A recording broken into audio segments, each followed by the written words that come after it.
Hi, Deesha. Hi, Dawnie. Welcome, everyone, to Ursa Short Fiction, where we geek out on our favorite short stories and writers. I'm Dawnie Walton, author of the final revival of Opal and Nev. And I'm Deesha Philyaw, author of The Secret Lives of Church Ladies. Today, we are so thrilled to feature a new audio story written by Nana Nkweti.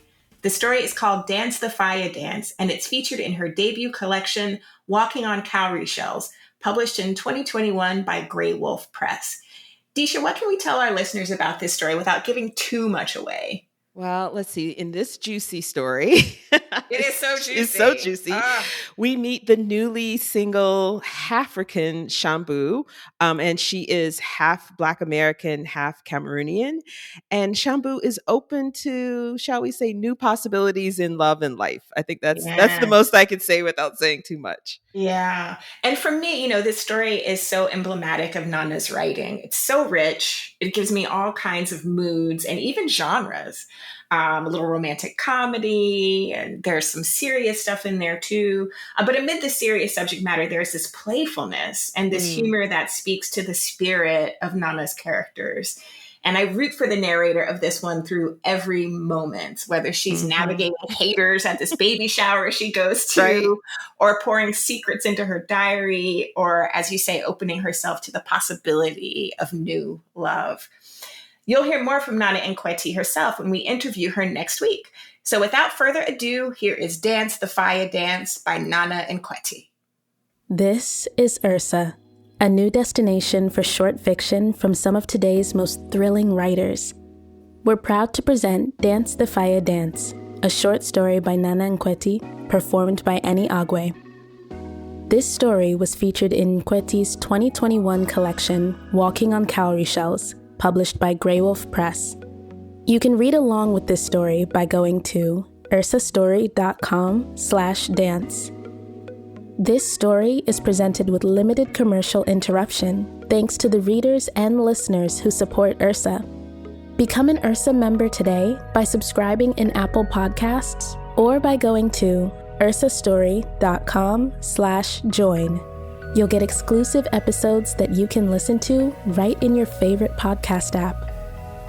And now, here's Dance the Fiya Dance. Tuesday, February 22nd. Belinda is teasing me about keeping a diary again. And despite the lack of a gold tone lock or the unicorn fetish cover of my 5th grade diary, she might just be right. I've been calling this a journal, but even that holdover term for my anthro training seems too imprecise. Inside these pages are field notes. Yes, pages upon pages of my scrawling on the phonological truncations and morphological hybridizations of broken English. Yet, interwoven with these entries are my personal ramblings. Half-remembered recipes, sickening poems about my ex, and never-ending to-do lists. This book, diary or journal, is my mind uncensored. As much as I love my cousin, my family, my flesh and blood, theirs is a meddlesome love. In these pages, I place my confidence and confidences, thoughts so private, I long for that tiny gold lock once more. Wednesday, February 23rd. To do. Buy milk, sugar, bake scones for Saturday, don't forget. Slim Fast, Ali, Diet Coke. Reminder. Appointment at Dr. B's on Friday. The gyno question of the century. Should I go off birth control? Pro. Possible weight loss, a svelteness that defies my natural curviness. Con, constant reminder of singledom. Exactly whose birth am I controlling anyway? The baby shower.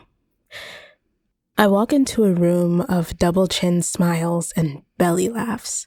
Every woman, there are only women, looks ample, replete. A susurrus of sighs and coos emanates from their midst.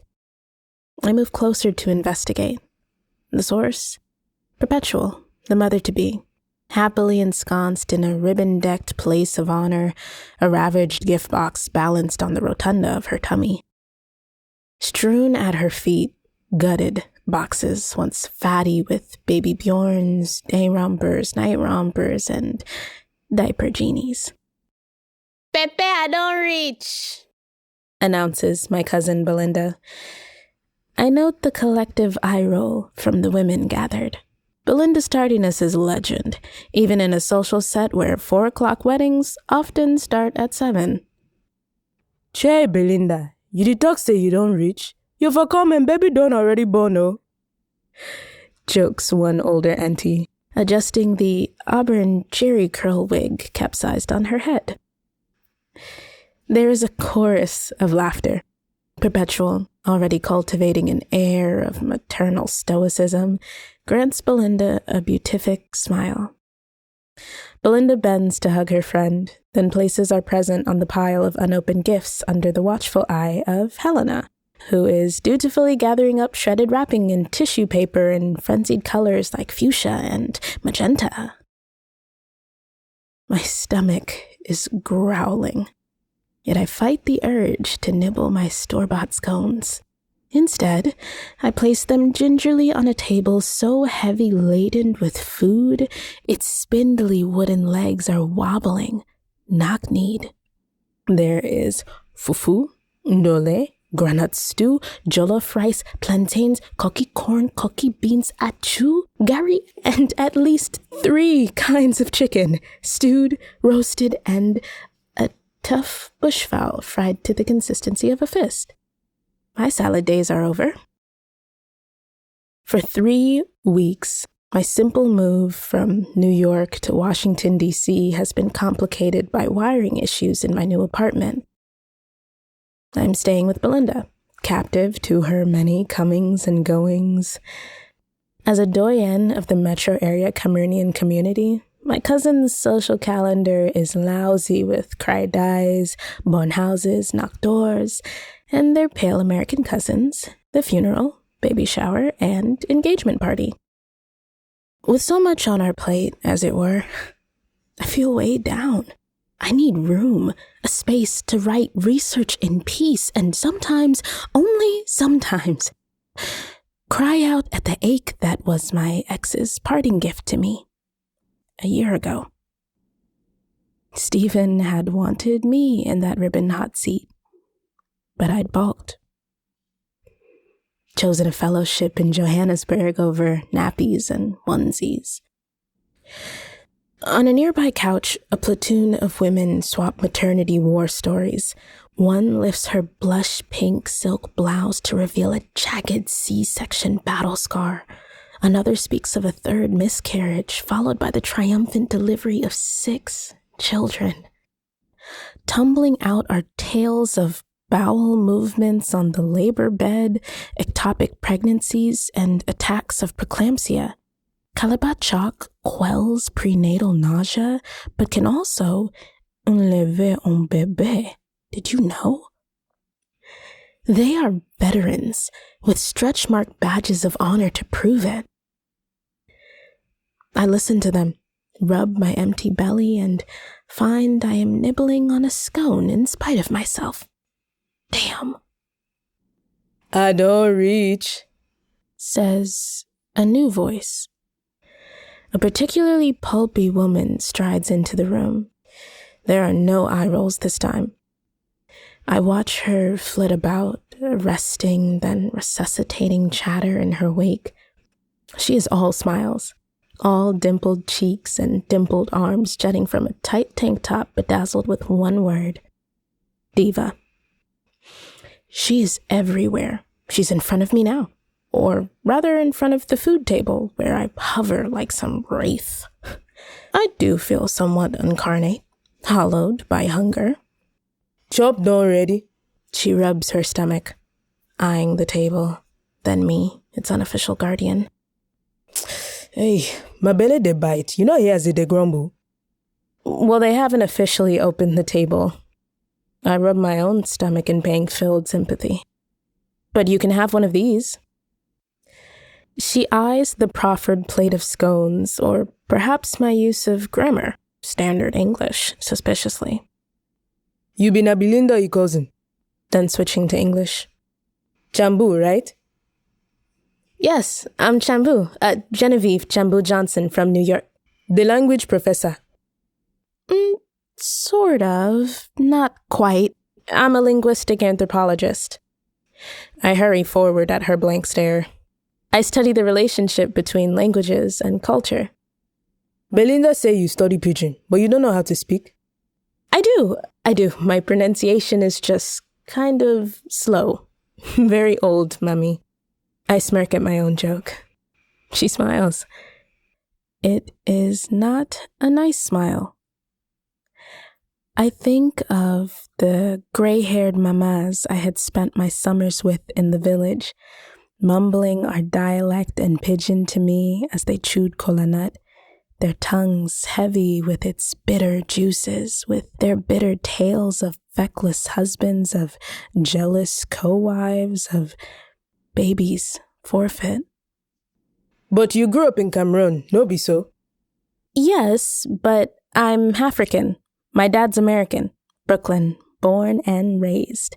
So he wanted us to go to the American schools.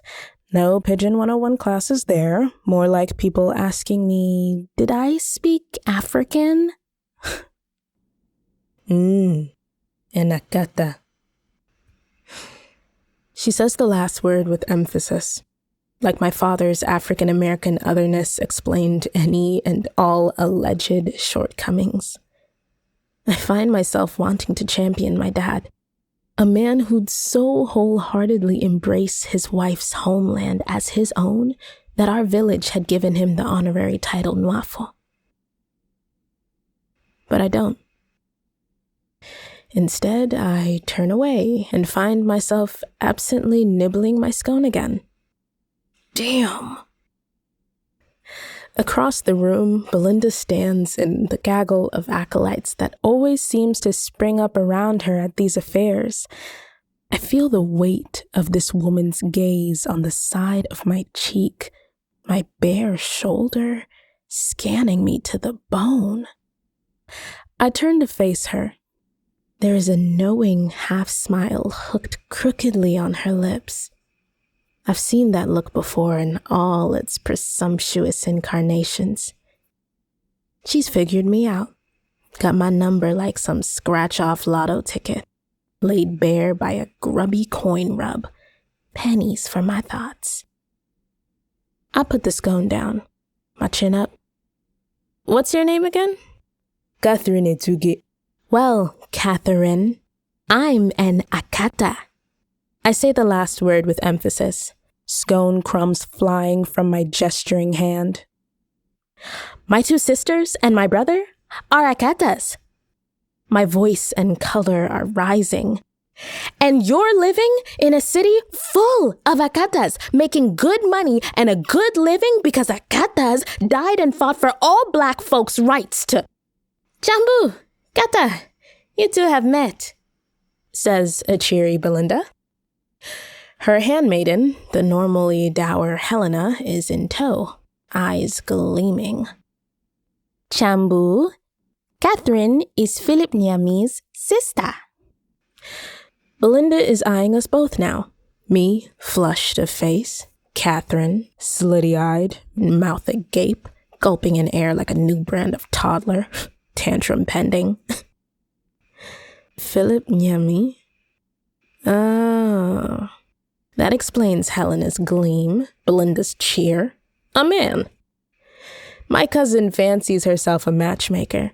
Under her roof, her tutelage, I will finally find a husband. Correction. Make that a Cameroonian husband. A father for my children. A man who will settle down and claim me. Unlike my useless Akata ex. She still doesn't know it was I who was the restless one. I shake my head, my anger on mute. Last night, I'd been shaking my head in refusal. I was in the car with Belinda, driving home from dropping her son off at Pee Wee soccer practice and her daughter at ballet, when she pounced.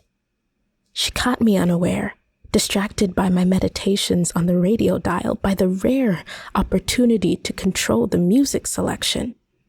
Philip is a good man. Don't you want children? Lotwang and Mecca ask me all the time, Mommy, when is Auntie Chambu going to have babies? They want cousins. Low blow, Belinda. Using the twins? Low blow indeed.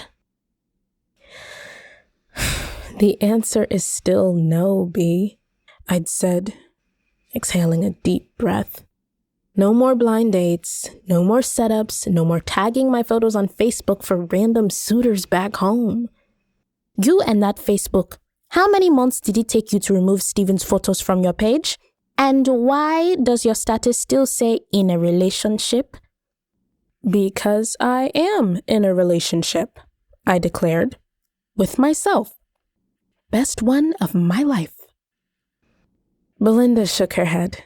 She worried so. It had taken years of excruciating fertility treatments for her to conceive. 6 years ago, she became a mani, mother of twins, no less, accorded all the respect that was due.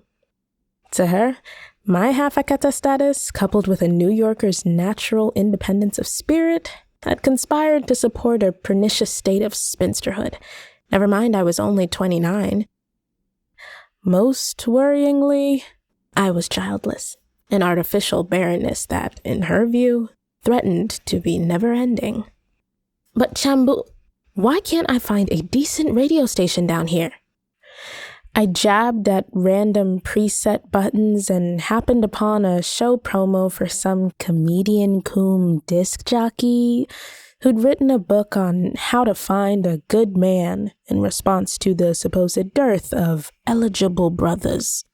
Vindicated, Belinda batted my twitchy fingers away from changing the station. Philip's a medical doctor, a surgeon. The last part sounded like a sigh on her lips. Belinda's husband, John, is merely a pharmacist. One who'd gone through 4 grueling years of night school to get his PharmD degree and bragging rights for his wife. I've already got a doctor in front of my name, B. I don't need to be Mrs. Dr. So-and-so to feel validated as a human being. I cringed as soon as I said it, though I'd meant every word. Belinda changed tactics. He's from our village. Your mom would be so happy. I don't think so, cuz. Mom married Anthony Johnson from BK, so no. Nayaloso, she'd fumed, casting a supremely disapproving eye my way as we turned into our driveway. Then, softly, I just want you to be happy, Chambu. Who says I'm not happy? Tuesday, March 1st. Dear Diary, scratch that. I'm not happy. In theory, I know that most of these blues are because of my period. Not quite a full stop, but a pause, a comma in the otherwise contented flow of my life. I know in my head they come for me the first of each month, unfailingly, like rent due and government checks. I know the whys and the wherefores, but they are little comfort when nightmares of crying babies jolt me awake in the middle of the night. My old therapist would remind me to write through my pain and grief. Instead, I am taking this homeopathic PMS remedy, heinous tasting SL tabs, to help regulate my low mood and irritability. I had 4 dissolving under my tongue this afternoon, despite the label's 1-a-day proviso. I'd felt no better. The twins cured me somewhat. They are ridiculously upbeat, those two. In bed, finally. They wore me out babysitting tonight, but it's a good tired. They did their homework while I did mine. Grueling final edits prepping my thesis for publication. God, I wish these academic presses had a real budget. Publisher actually wants me to write a bibliography next, but I am so going to farm that out to my TA. Back to the kids. They helped prepare dinner, roundly kicked my ass in Super Mario Kart, then teased me about it mercilessly as I got them ready for bed. I laughed the first real laugh I had in days. I only thought of Stephen, of our make-believe baby, once. So, dear, darling, lovely diary, I'm not happy. But I'm getting there. Wednesday, March 16th. Dear... question mark. Contemplated my chicken salad at lunch and wondered how many Weight Watchers points I racked up. Stephen had liked me rounded, fecund. He used to squeeze the rolls of fat on my stomach in satisfaction. Squeezing and squeezing like a stress ball. I'm free to lose that fleshy reminder of him now, and B swears by WW, even though, 6 years later, she's still carrying some baby weight. I think I've lost a few pounds since I got off the pill. I've yet to get on a scale, but I caught B eyeing my diminishing derriere in dismay. She said nothing, but I knew what she was thinking. African men like a woman with meat on her bones, especially below the tailbone. She said nothing, but at dinner, I waved her away when she tried to give me seconds. Twice. The wedding reception. I'm an American, and therefore a slut.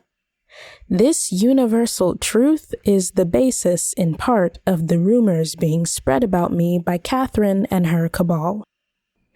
Our baby shower showdown has sparked a turf war of sorts between Belinda and her former frenemy. My cousin is furious. There have been glaring face-offs across plastic-covered couches, across backyard barbecues in the boonies, and earlier today, across several church pews as a happy couple exchanged I-do's. I find it all curious. And slightly hilarious. When Belinda first told me about the gossip, I'd smirked, wondering out loud about the mechanics of being a woman of ill repute. Since I'm only half American, was I only half slut? How did that work, exactly? Belinda had been less than amused. This morning, she prepared her family for the wedding with the exacting precision of a gendarme general. They wore a uniform. A powder blue lace attire spun through with gold embroidery for her, a matching boubou for her husband, and the children in dark blue with gold accents. She inspected her troops in grim satisfaction as we headed for the car. I was the lone sartorial deserter in a Kelly green sheath and yellow kitten heels. At the reception now, dancing. I'm glad I wore comfortable shoes. The DJ is playing some old school Makossa and Bikutsi tracks laced with contemporary azonto. I'm actually having a good time.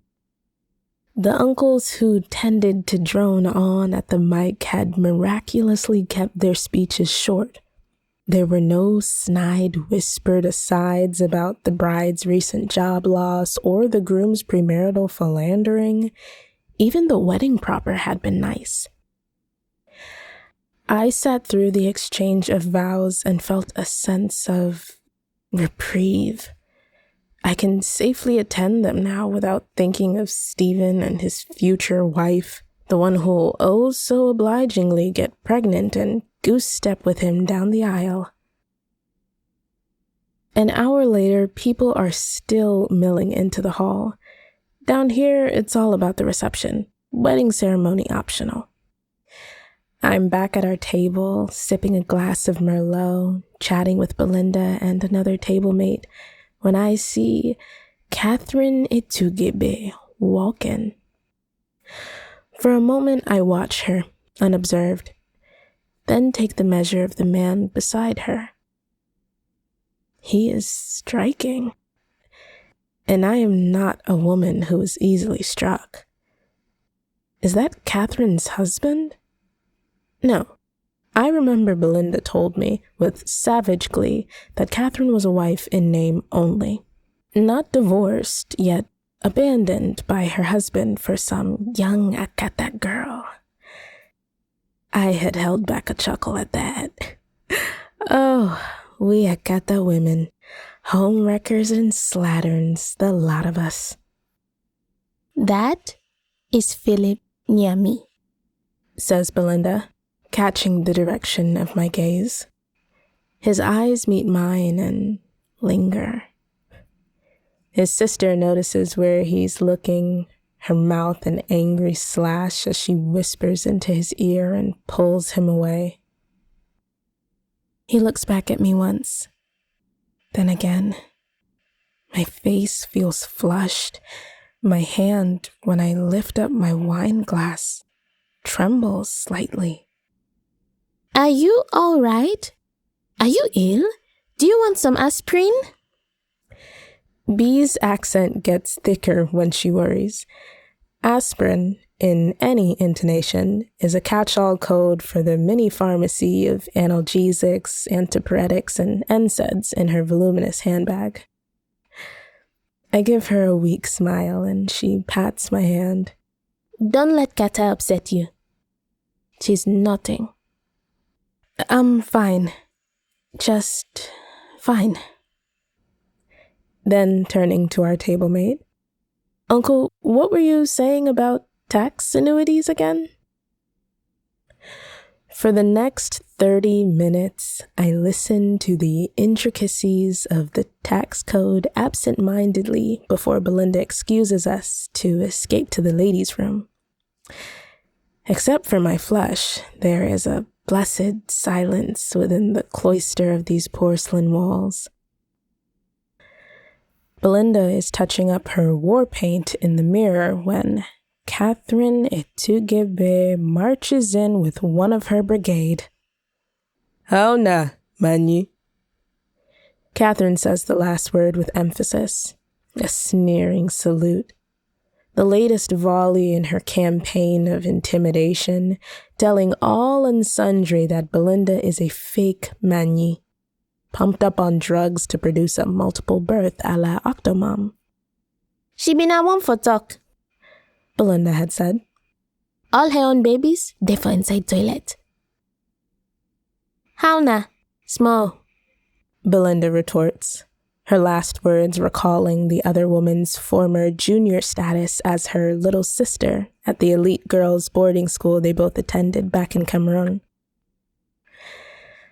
I stand next to my cousin and the other woman stands next to Catherine, trying to give me a menacing stare, but failing woefully due to a lazy left eye. Catherine cuts her eyes at me. How na, akata girl. Enough is enough. This is one of those moments I wish I was more like my dad's side of the family. I'd be taking my earrings off and getting the Vaseline. Instead, I'm an academic, trained to use my words. So with icy enunciation, I say, hello to you too, Catherine and co. Head nod to her friend. I was just telling Belinda what a good time I'm having, how welcome everyone has made me feel since I moved to DC. You know how it is when you move to a new place.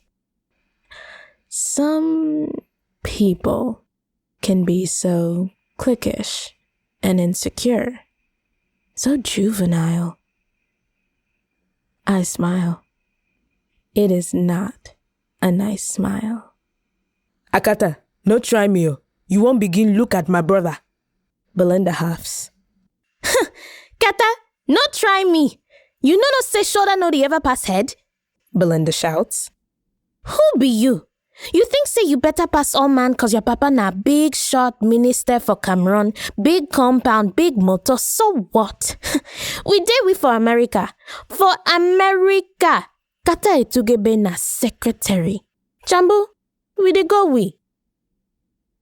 And with that parting shot, we stormed out of the bathroom and made it halfway down the hallway before erupting into giggles. Just like that, we are 12 years old again, taking on the neighborhood bullies side by side. I miss feeling this close to her. Belinda, you should have seen your face. I'm gasping and giggling, clutching my stomach. Me? Chambu, I thought you were going to slap her when she called you a kata girl. I was close there for a second, B. I loop her arm with mine. Come on, let's go have some fun. You go dance with that handsome husband of yours and you go hear more about tax loopholes. 15 minutes later, Belinda is on the dance floor with John. The kids are running around playing with other children. And Philip Nyami is watching me. I refuse to turn and look, but the feeling of his eyes on my body is exquisite. Is someone sitting here? His voice is not quite as deep as I thought it would be, but it's still very pleasant with a slight accent. No, go right ahead and sit, young man, says my table mate and self-appointed tax advisor. I'm Philip. He takes the chair right next to mine, a hair's breadth away. I can see freckles on the bridge of his nose. I know who you are. Yes. He gives me a knowing smile. I believe you met my sister. I'm not quite sure met is the right word for it. My smile, an echo of his. Encountered? Nope. Came across. Not quite. Bumped into. Ballpark. How about collided? Clashed? How about we meet and start fresh? Just you and me. Pretend our relatives haven't told us everything they think they know about us.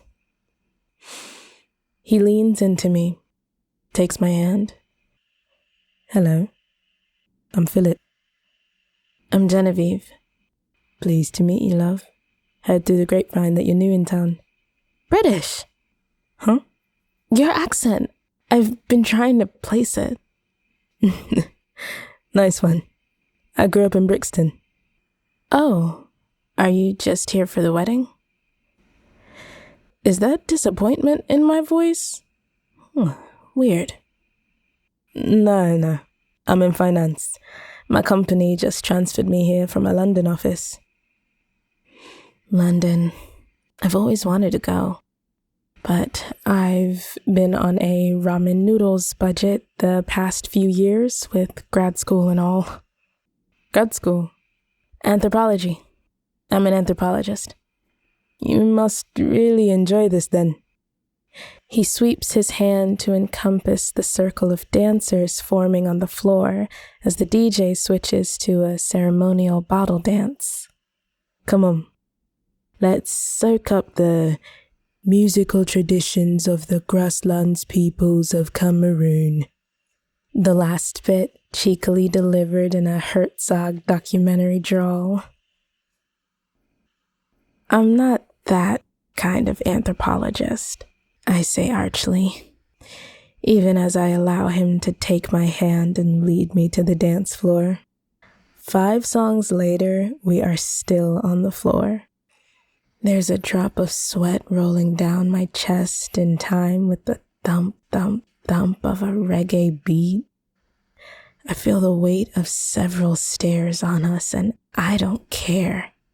It is the first time in a long time that my body has felt wholly my own. I feel wanton, like a mami wata, like the fallen woman I've been proclaimed to be. I turn around and fit my backside into the groove of Philip's body. My sister warned me about the dangers of American girls. His voice is whispery against the coil of my ear. He pulls me close. Did she know? I smile at him over my shoulder as I settle into him. I may only be half American, but I rub that half against him for all I'm worth. Friday, April 29th. Dear Journal O' Mine. Scratch that. Home. I need a home of my own. Since the wedding reception, I'd been seeing Philip, first in my dreams, then in person. The first few weeks were filled with infrequent sightings like glimpses of a Yeti, the Loch Ness Monster, or the unicorn of my girlhood diary. There he is at the buffet table at a cousin's graduation party, and there again at a recital. After the third sighting, he asked me for my number. Since the fourth, we've been like teenagers. Long phone calls and necking at the back of parties while our loved ones continued their standoff. I need a home of my own, a love shack. The contractors hit some gas main while tearing through the wall now, so I'm in for further delays. I don't drive. New Yorker here. We live too far out to catch a metro. I've resorted to peeking at Belinda's calendar and creating a timeline of places where Philip and I can meet. Tomorrow, it's a funeral. The memorial service. At the Krydays back home, they have professional keeners, women who, for a nominal fee, will blubber and produce high-pitched wails on cue. I'm sure it's not completely disingenuous. I imagine that in small villages there must be some point of connection, however distant. A cousin of a friend of the teacher who knew the deceased. I imagine they must have some touchstone, some place deep down inside they access to draw forth the requisite sadness. Like an actor getting into character, they find their motivation. A lost love, a found love that went sour. They find that one hurt to make the tears, when they do come, real. Papa God, we no say you dey make a way, where we no dey. We no say you be Alpha and Omega. Through you, all things dey possible. The Nigerian pastor intones in pidgin, his words in a language we all can understand. Prayer.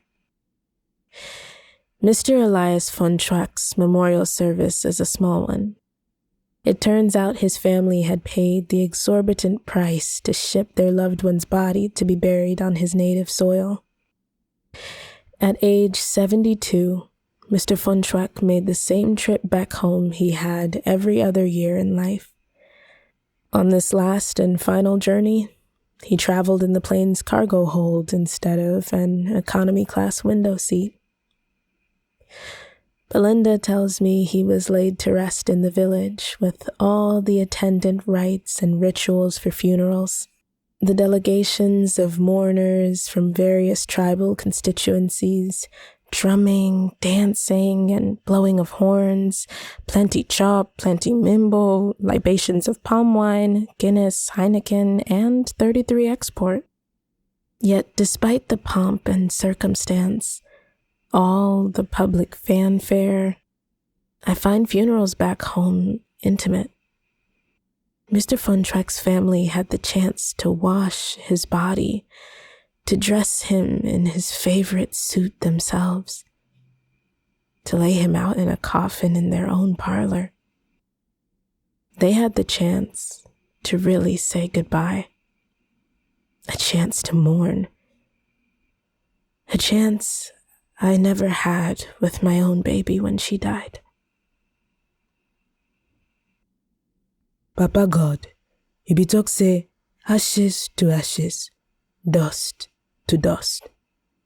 We dey here for this life only at your mercy. You killed my baby. Those were some of the last words Stephen ever said to me. Have mercy. I was hitting him before I even realized, arms flailing. Don't you fucking dare blame this on me. But hadn't I already questioned myself? Hadn't I wondered if I'd been working too hard? If I'd been eating right? Stephen grabbed my arms and, none too gently, he shook me. You are sick, you know that? What real woman doesn't want to have a baby?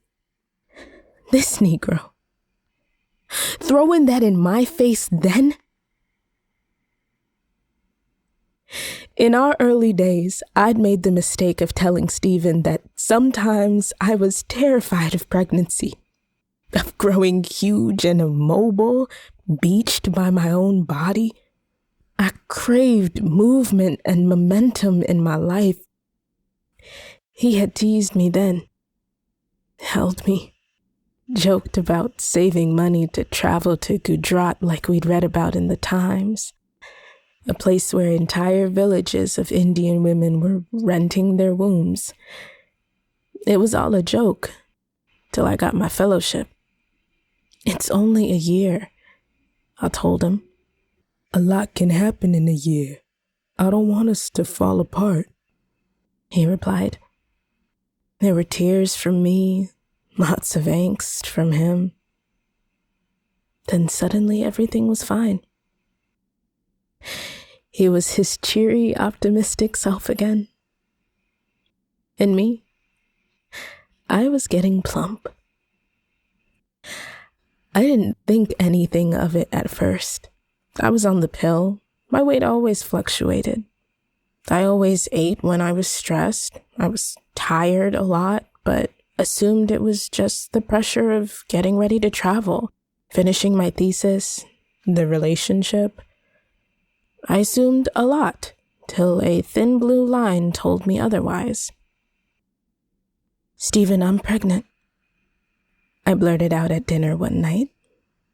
I hadn't told him for a month. Now I had spurted it out over dim sum. I hadn't told anyone, not even Belinda. I don't think I could have borne her joy. Instead, I had started writing it all down. Stephen dropped his chopsticks. Finally, he said. This look came over his face then. It wasn't surprise. It was something akin to relief. Finally, I echoed weakly. I mean, it's just so great. Finally, we can really be together, really get on with our lives without all the distractions. I saw something in him then, something sly, slithery. I said nothing for the rest of dinner at Haifu's kitchen, nothing in the ride back to our apartment, nothing until we were alone in bed together that night. Stephen had been carrying on a one-man conversation filled with plans, with baby Bjorns, day rompers, night rompers, and diaper genies. I turned to him, palmed his face with both hands. Stephen, I want you to be absolutely honest with me. What did you mean when you said finally? Stephen was a terrible liar. It was one of those things I had loved about him. He was too good a man to be too good at deception. But that slithery look came again. It took an hour, but he told me everything. The solicitousness, the maraschino cherry ice cream, the hour-long foot massages whenever he thought it was time for my cycle. He'd been monitoring me, my fertility, and tampering with my birth control. There were tears again, lots of angst again as well. I just didn't want to lose you, baby, he'd said. Lose me? You're gonna lose a lot more than me when I get an abortion. But even as I said the words, I knew they weren't true. I was so angry with Stephen at that moment, but not angry enough to kill our child. Even as much as I hated him right then, I stayed. I was in love. I was terrified. What was I going to do about my life, my fellowship, my graduate work? 4 months into my pregnancy with my daughter, the baby we had decided to name Belinda, Mother Nature answered all my questions for me. I miscarried. When I told Stephen, some of the last words he ever said to me. What real woman doesn't want to have a baby? Maybe it's just your baby. Maybe I don't want to have your special delivery, I said, knowing this would wound Stephen, a postal worker, a man who'd worried I would someday outgrow him. Maybe I just don't want to have a baby with you. He shook me then. Again, then again, and again, and again. For months after I'd been filled with nothing but rage. But I understand him better now. His grief, his need to lash out, his lazy need to place blame. I understand now. But I still can't forgive. Papa God, as we demand your son, we know say he dey for your side. He dey for heaven. I think of my baby Belinda in heaven, and I'm crying. Teary-faced mourners look at me in sympathy, no doubt thinking how beloved Mr. Funtrack was by all. I think only of my baby girl, and I begin sobbing in earnest, my face in my hands. Belinda is rubbing my shoulders. They shake with the force of my grief. From somewhere I feel a strong hand at my back, turning me into an even stronger shoulder. I look up. Philip. He has come to me, oblivious to the stares, the whispers now. I put my head on his shoulder and settle into him. Friday, May 13th. Dear Belinda, my darling baby girl, I am finally in my own home with my own bed. I feel like you are watching over me now. But try not to watch too hard when Philip comes over tomorrow night. Before I left her home, Bee told me she felt like she was losing me. I knew she was talking about more than just the move. There was a distance between us. We had come a long way from those little girls who dreamed together, who spoke pidgin English as a secret language in the make-believe kingdoms only the two of us shared. I've kept a lot of secrets from her. Secrets like you. When I told her about you, she was wounded, hurt by my silence on something so dear. Then I told her your name. We are not what we once were, but we are getting there. It's quiet here tonight. So empty my voice echoes. Sometimes I holler just to hear it bounce off the walls. I don't mind being alone so much now. I hug myself, grab hold of my chest, my arms, my persistent pooch, and take comfort in the feeling of my own flesh and blood. Dance the Fiya Dance is written by Nana Nkweti and performed by Annie Agwe. Music and mixing is by Alexis Adimora. Illustrations are by Halima Smith at Art Piece. Ursa executive producers are Dawnie, Walton, and Mark Armstrong. To support our work, become an Ursa member by subscribing in Apple Podcasts or by going to ursastory.com/join. You'll help us fund more episodes and stories from some of today's most thrilling writers. Thank you for listening.